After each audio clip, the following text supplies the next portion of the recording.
Hello students, good morning. Students, आज हम degree of price elasticity of demand की बात करेंगे। यानी प्राइस इलास्टिसिटी की डिग्रीज यानी श्रेणियाँ क्या हैं। तो इसकी 5 श्रेणियाँ होती हैं, जिनमें से पहली श्रेणी है परफेक्टली इलास्टिक डिमांड, पूर्णतया लोचदार। तो अब ये परफेक्टली लो इलास्टिक डिमांड का मतलब क्या है? ये क्या है? ये एक वैसी सिचुएशन है when demand is infinite at the prevailing price at is prevailing, यानी प्रचलित कीमत पर जब मांग अनंत हो, यानी जो कीमत चल रही है उसी पर मांग बढ़ती चली जाए, उसे हम परफेक्टली इलास्टिक डिमांड कहते हैं। It is a situation where the slightest rise in price causes the quantity demanded of the commodity to fall to zero. ये एक ऐसी सिचुएशन है कि अगर कीमत थोड़ी सी भी बढ़ जाए, जरा सी भी कीमत में परिवर्तन हुआ, तो डिमांड जो है, क्वांटिटी डिमांडेड है, वो जीरो हो जाएगी।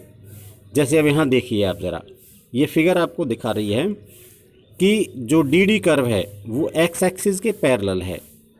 यानी कहने का मतलब क्या है कि जब प्राइस 4 रुपीज़ हैं, उसी पर कंज्यूमर 10 यूनिट्स डिमांड कर सकता है, उसी पर 20 यूनिट्स डिमांड कर सकता है, उसी पर 30 यूनिट्स डिमांड कर सकता है। यानी जो कॉस्ट प्रचलन में है, प्रिवेलिंग है, उसी कॉस्ट पर डिमांड बढ़ रही है। और ऐसी अवस्था में जो डिमांड होती है इन्फिनिटी होती है। तो इसे हम परफेक्टली इलास्टिक डिमांड कहते हैं। उसके बाद आता है परफेक्टली इनइलास्टिक डिमांड। अब ये परफेक्टली इनइलास्टिक डिमांड क्या है? Perfectly inelastic demand is that in which a change in price causes no change in the quantity demanded. यानी जब कीमत में परिवर्तन का डिमांड पर कोई प्रभाव ना पड़े, यानी कीमत बढ़ रही है लेकिन डिमांड फिर भी उतनी ही है, ऐसी अवस्था को परफेक्टली इनइलास्टिक डिमांड कहते हैं। इसमें कर्व देख रहे हैं आप, ये कर्व डी जो कर्व है वाई एक्सिस के पैरेलल है। जब आपकी जो कॉस्ट है वो 2 रुपीज़ है, तो भी आप 4 यूनिट डिमांड कर रहे हैं। और अगर आप कॉस्ट बढ़ गई, 4 रुपीज़ हो गई, तो भी आपकी जो डिमांड है वो 4 यूनिट है। कॉस्ट 6 रुपीज़ हो गई, तो भी आपकी डिमांड 4 यूनिट ही है। यानी आपकी डिमांड में कोई चेंजिंग नहीं आती है। तो ऐसी अवस्था को परफेक्टली इनइलास्टिक डिमांड कहते हैं। अभी आप देख रहे हैं कि ऊपर वाले यानी जो परफेक्टली इलास्टिक डिमांड है उसमें कर्व जो होता है वो एक्स एक्सिस के पैरेलल होता है, और जो परफेक्टली इनइलास्टिक डिमांड है उसमें जो कर्व होता है वो वाई एक्सिस के पैरेलल होता है। उसके बाद तीसरा नंबर है यूनिटरी इलास्टिक डिमांड, इकाई लोचदार मांग। ये क्या है? ये एक ऐसी सिचुएशन है when change in quantity demanded due to change in price of the commodity is such that total expenditure on the commodity remains constant. यानी कि एक ऐसी अवस्था जिसमें मांग में कीमत में परिवर्तन के फलस्वरूप मांग में इतना परिवर्तन होता है कि जो टोटल एक्सपेंडिचर है वो सेम रहता है, उसमें कोई परिवर्तन नहीं होता। यानी कीमत चेंज हुई और कीमत चेंज होने के फलस्वरूप डिमांड में केवल इतना ही परिवर्तन होगा कि जितनी टोटल एक्सपेंडिचर आपका पहले था उतना ही एक्सपेंडिचर अब होगा, उसमें चेंजिंग नहीं होगी।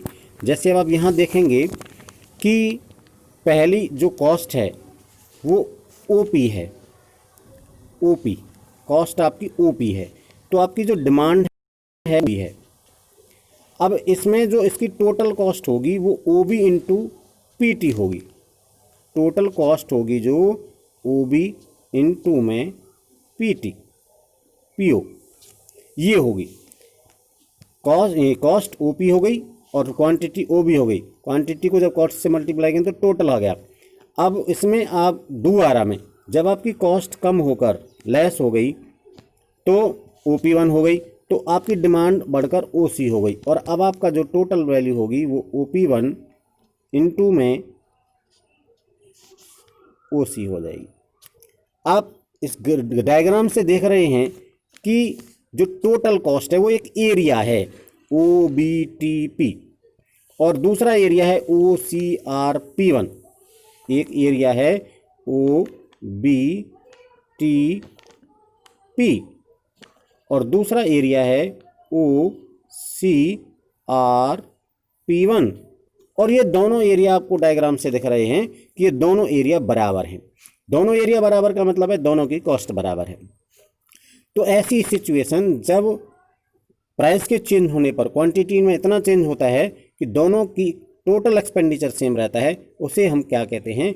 यूनिटरी डिमांड कहते हैं, यूनिटरी इलास्टिक डिमांड कहते हैं। उसके बाद अगला आता है ग्रेटर देन यूनिटरी डिमांड, यानी इकाई से अधिक लोचदार मांग। इसमें क्या होता है? Demand is greater than unitary elastic when change in quantity demanded due to the change in price is such that, यानी जब कीमत में परिवर्तन होने के फलस्वरूप डिमांड में परिवर्तन इस तरह होता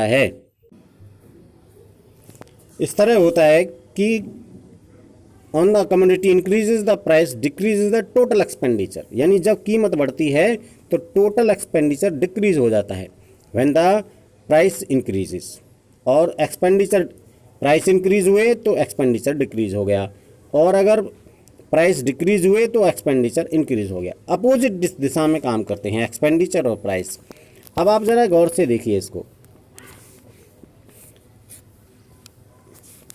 यहाँ आप देख रहे हैं कि आपकी जो कॉस्ट थी पहले OP थी, OP, और आपकी जो डिमांड थी वो OB थी। आपका जो टोटल एक्सपेंडिचर था OBTP था, OBTP। दूसरा, अब जब आपकी कॉस्ट कम हो गई तो आपकी डिमांड बढ़ गई, और अब आपकी टोटल कॉस्ट हो गई OP1 इंटू OCRP1। अब ये दो एरिया हो गए, एक हो गया OCRP1 और एक हो गया एरिया OBTP। तो OCRP1 एरिया ज़्यादा है OBTP से। इसका मतलब है कि कीमत जब जो प्राइस हमारी डिक्रीज़ हुई है तो हमारी जो डिमांड इस तरह बढ़ी कि हमारा टोटल एक्सपेंडिचर बढ़ गया। तो प्राइस के डिक्रीज़ होने पर हमारा जो टोटल एक्सपेंडिचर है वो बढ़ गया। उसके बाद आता है less than unitary elastic demand. Less than unitary elastic demand का मतलब है demand is less than unitary elastic when change in quantity demanded as result of change in the price of commodity is such that the total expenditure on the commodity increases when price falls and total expenditure increases when price rises। यानी जब कीमत के कम होने पर total expenditure decrease हो जाए और price के राइज होने पर टोटल एक्सपेंडिचर बढ़ जाए, यानी सेम दिशा में काम करें, एक्सपेंडिचर भी उसी दिशा में जा रहा है जिस दिशा में प्राइस जा रहे हैं, तो उसे हम less than unitary elastic demand कहते हैं। इसमें आप देख रहे हैं कि जो कीमत बढ़ रही है, पहले आपकी जो कॉस्ट थी वो OP थी, कम होकर OP1 हो गई। पहले डिमांड OB थी, कीमत डिमांड बढ़कर OC हो गई, तो डिमांड कम बढ़ी है। कहने का मतलब है कि OCRP1 का एरिया जो है वो OBTP से कम है। इसका मतलब है कि जब हमारी जो कीमत है वो कम हुई है तो टोटल एक्सपेंडिचर भी कम हुआ है। इसका ये 5 श्रेणियां हैं, 5 डिग्रीज हैं जो प्राइस इलास्टिसिटी से डिमांड से संबंधित हैं। उसके बाद हम इसके मेजरिंग मेथड्स को डिस्कस करेंगे। Thank you.